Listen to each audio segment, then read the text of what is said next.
Hello all, doctor Richa Agarwal from Dhwani speech and hearing clinic. आज मैं आपके सामने एक इम्पॉर्टेंट टॉपिक पे बात करना चाहूँगी। ये टॉपिक है how to handle inappropriate laughing in ADHD और ऑटिस्टिक चिल्ड्रन। कि जो ADHD और ऑटिस्टिक चिल्ड्रन हैं कि उनमें हमें इनअप्रोप्रिएट लाफिंग कई बार देखने को मिलती है। बेवजह ही बच्चे हंसने लगते हैं, बेवजह ही कोई इमोशनल बिहेवियर उनका एक्सप्रेस होने लगता है, कई बार बेवजह रोने लगते हैं। ज़्यादातर वैसे ADHD ऑटिस्टिक बच्चों में हम देखते हैं कि बेवजह उनमें हंसना ज़्यादा होता है। तो उसको हमें कैसे हैंडल करना है, उसके लिए क्या स्ट्रेटेजीज फॉलो करनी है, और उससे भी पहले उसके मेन क्या क्या कारण होते हैं जिसकी वजह से उनमें ये लाफिंग बिहेवियर मिलता है।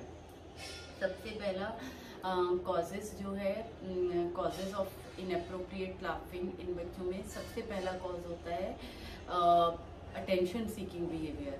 आप देखेंगे कि बहुत सारे बच्चे ऐसे होते हैं जो कि कई बार पेरेंट्स का अटेंशन लेने के लिए वो जो है एकदम से जोर से हंसने लगेंगे। पेरेंट्स कोई काम कर रहे हैं या पेरेंट्स दूसरे बच्चे पे ध्यान दे रहे हैं, उस बच्चे पे ध्यान नहीं दे रहे हैं, तो एकदम से वो बहुत तेज़ी से हंसने लगेंगे। तो पहला कारण तो कि अटेंशन सीकिंग बिहेवियर हो सकता है। दूसरा कॉज क्या है, एस्केपिंग बिहेवियर। एस्केपिंग बिहेवियर में कि जैसे हम बच्चे को कुछ काम करा रहे हैं, कुछ एक्टिविटी करा रहे हैं, तो बच्चा उस काम को करना नहीं चाह रहा है, उस एक्टिविटी पे ध्यान नहीं देना चाह रहा है, तो वो उसको अवॉइड करने के लिए एस्केप अपना जो है एकदम से तेज़ी से हंसने लगेंगे। तो वो एस्केपिंग बिहेवियर शो करते हैं।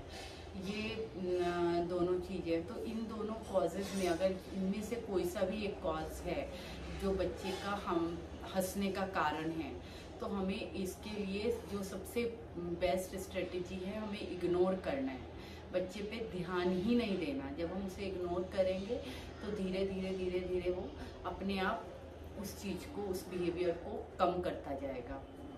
इसके अलावा इन बच्चों में इनअप्रोप्रिएट लाफिंग और भी कई कारण हैं जिनकी वजह से होती है। जैसे एक कारण है कि इनकी गट हेल्थ जो है वो पुअर होती है। इन बच्चों में क्या है, जो गट प्रॉब्लम होती है वो ज़्यादा होती है। गट प्रॉब्लम में क्या है कि बेसिकली जो हमारी गट की लाइनिंग होती है, वो लाइनिंग ज़्यादा बैक्टीरियाज को सिक्रीट करती है। उन बैक्टीरियाज के ज़्यादा सिक्रीशन होने की वजह से बच्चों में जो है एक स्यूडोबल्बर अफेक्ट हम बोलते हैं, वो आता है। स्यूडोबल्बर अफेक्ट है कि हमारा बेसिकली जो ये एरिया होता है ब्रेन का, जिसे हम स्यूडोबल्ब बोलते हैं, वो एरिया हमारे इमोशंस को कंट्रोल करता है।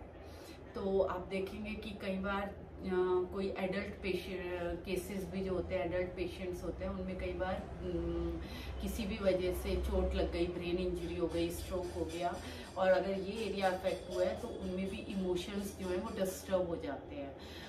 मीन्स उन्हें अपने इमोशन और बिहेवियर को कोऑर्डिनेट करना नहीं आता कि किस इमोशन के लिए क्या बिहेव करना है, तो उसे हम स्यूडोबल्बर अफेक्ट बोलते हैं। तो इन बच्चों में, ADHD ऑटिस्टिक बच्चों में स्यूडोबल्बर अफेक्ट देखने को मिलता है। और इस गट लाइनिंग की, गट प्रॉब्लम की वजह से, जो अभी हमने बताया कि गट प्रॉब्लम होती है, तो गट प्रॉब्लम में जो हमारी इंटेस्टाइनल वॉल है, सबसे अपर लेयर है उसकी, वो बहुत ज़्यादा बैक्टीरियाज को सिक्रीट करती है। उन बैक्टीरियाज के सिक्रीशन की वजह से ये स्यूडोबल्बर अफेक्ट हमें देखने को मिलता है।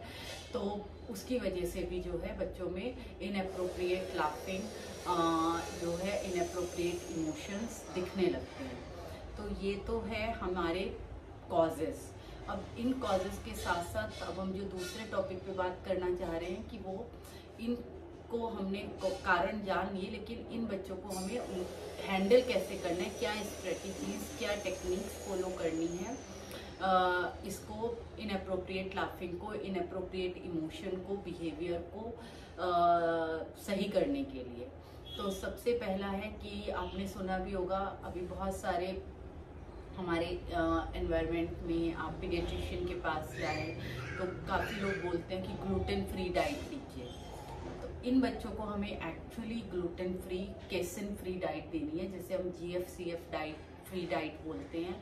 तो इन बच्चों के लिए बेसिकली जो है ग्लूटेन फ्री और केसिन फ्री डाइट हमें इन बच्चों को देनी है। ग्लूटेन फ्री और केसिन फ्री डाइट में क्या है, जैसे ग्लूटेन फ्री डाइट का मेन क्या कारण है कि हमें बच्चों को देने से इसमें हेल्प मिलेगी। ग्लूटेन जो होता है हमारा एक तरीके से जो ग्लूटेन है बॉडी के अंदर जाके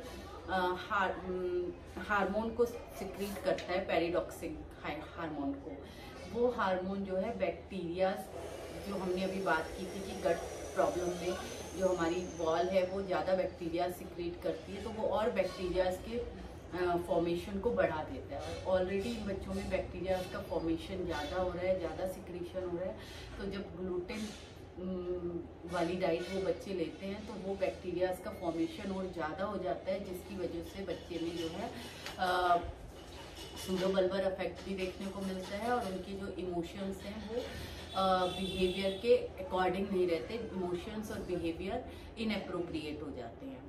तो सबसे पहला तो हमें बच्चों को ग्लूटेन फ्री डाइट देनी है, ग्लूटेन फ्री और डाइट, और दूसरा casein free. Casein free diet में क्या है कि वो बेसिकली अभी जो भी मार्केट में प्रोडक्ट्स अवेलेबल हैं तो उन पे लिखा हुआ आता है केसिन फ्री, ग्लूटेन फ्री, तो वो चीज़ें हमने बच्चों को देनी है। और इसके साथ साथ हम ब्रेन के डेवलपमेंट के लिए ओमेगा 3 फैटी एसिड बच्चे को रेगुलर दे सकते हैं। ओमेगा 3 फैटी एसिड जो है वो क्या करता है, हमारे ब्रेन के सेल्स को डेवलप करता है। तो ब्रेन के सेल्स के डेवलपमेंट के साथ साथ जो है जैसे जैसे ब्रेन के सेल्स डेवलप होंगे और अंडरस्टैंडिंग बढ़ेगी, बच्चे के बिहेवियर्स जो हैं वो अप्रोप्रिएट होंगे।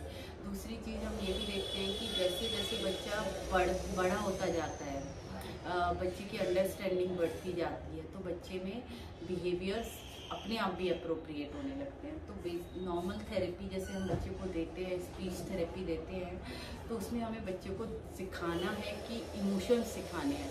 हम डिफरेंट इमोजीज यूज़ करके बच्चे को थेरेपी में उन इमोशंस को कहाँ पे किस सिचुएशन में कैसे इमोशन हमें अपने डालने हैं, उनको हम बच्चे को सिखा सकते हैं थेरेपी सेशंस में भी। इसके अलावा जो है हम बच्चे को बता सकते हैं जब वो इनअप्रोप्रिएट लाफिंग बच्चे की हो रही है तो उस समय बच्चे को बताना है कि किस सिचुएशन में हमें हंसना है, किस में नहीं हंसना है, या किस में रोना है, किस में नहीं रोना है। तो बेसिकली ये सारी स्ट्रेटजीज हैं, लेकिन हमें किस सिचुएशन में कौन सी स्ट्रेटजी यूज़ करनी है ये एज अ पेरेंट या एज अ थेरेपिस्ट हमें पहले अपने बच्चे पे रिसर्च करनी होगी कि बच्चे में इसका कारण क्या है, जो वो इनअप्रोप्रिएट बिहेवियर या इनअप्रोप्रिएट इमोशन या इनअप्रोप्रिएट लाफिंग, क्राइंग जो भी हो रहा है उसका मेन कॉज क्या है। तो वो मेन कॉज हमें मालूम करना है। जैसे अभी हमने आपको शुरू में बताया कि वो कॉज जो है, अगर बच्चा अटेंशन सीकिंग बिहेवियर कर रहा है तो हमें बच्चे जब वो इनअप्रोप्रिएट लाफिंग होती है उससे पहले का बच्चे का बिहेवियर और उसके बाद का बिहेवियर हमें एनालाइज करना है कि बच्चा उसके पहले क्या बिहेव करता है और उसके बाद क्या बिहेव करता है। तो उससे हमें आइडिया लगेगा कि मान लीजिए अगर बच्चे जो पेरेंट्स जो हैं वो किसी और काम में इंगेज होते हैं या कोई अपने ही अपना कोई काम कर रहे हैं या दूसरे बच्चे पे ज़्यादा ध्यान दे रहे हैं, तो उस समय बच्चा ज़्यादा एकदम से हंसने लग रहा है, एकदम से लाउड लाफ कर रहा है, तो ये अटेंशन सीकिंग बिहेवियर है। अगर हम उसको कुछ काम कराने बैठे हैं उस समय पे बच्चा जो है एस्केप एकदम से तेजी से जो हंसने लगा, तेजी से रोने लगा, तो वो एस्केप कर रहा है, तो हमें उसका कॉज मालूम करना है। फिर बच्चे की डाइट पे हमें ध्यान देना है साथ में कि हम जो उसको डाइट दे रहे हैं वो कहीं ना कहीं डाइट उसके इसको जो बिहेवियर्स हैं उनको डिस्टर्ब्ड की तरफ ले जाने में तो हेल्प नहीं कर रही है। तो हमें ये ध्यान, हमें डाइट को भी कंट्रोल करना है, ठीक है। और नॉर्मल बेसिक उसके साथ साथ बच्चे के ब्रेन डेवलपमेंट में, बच्चे की अंडरस्टैंडिंग पे काम करना है। तो जब हम बच्चे के ब्रेन डेवलपमेंट पे, बच्चे की अंडरस्टैंडिंग पे काम करेंगे, बच्चे को जैसे जैसे अंडरस्टैंडिंग बढ़ती जाएगी, बच्चे के ये बिहेवियर्स जो हैं वो अपने आप कंट्रोल होते जाएंगे, क्योंकि बच्चे को समझ आना शुरू होगा, बच्चे का ब्रेन डेवलपमेंट होगा, तो उसके साथ साथ बिहेवियर्स एप्रोप्रिएट सिचुएशन के अकॉर्डिंग होते जाएंगे। उसके साथ साथ हमें बच्चे को समझाना भी है कि किस सिचुएशन में बच्चे को किस अकॉर्डिंग कैसे इमोशन को अप्लाई करना है। कि कोई रोने वाली सिचुएशन है, कोई सैड सिचुएशन है, तो उसमें बच्चा एकदम हंसे नहीं, तो वो सिचुएशन हमें बच्चे को समझानी है।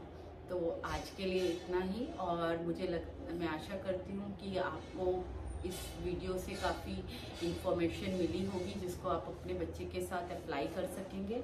आगे हम फिर मिलेंगे आपसे किसी ऐसी ही अच्छी इन्फॉर्मेशन के साथ, जो कि बच्चों के बिहेवियर्स में, बच्चों की स्पीच में आप कैसे डेवलप करना है, उसमें आपको हेल्प करें।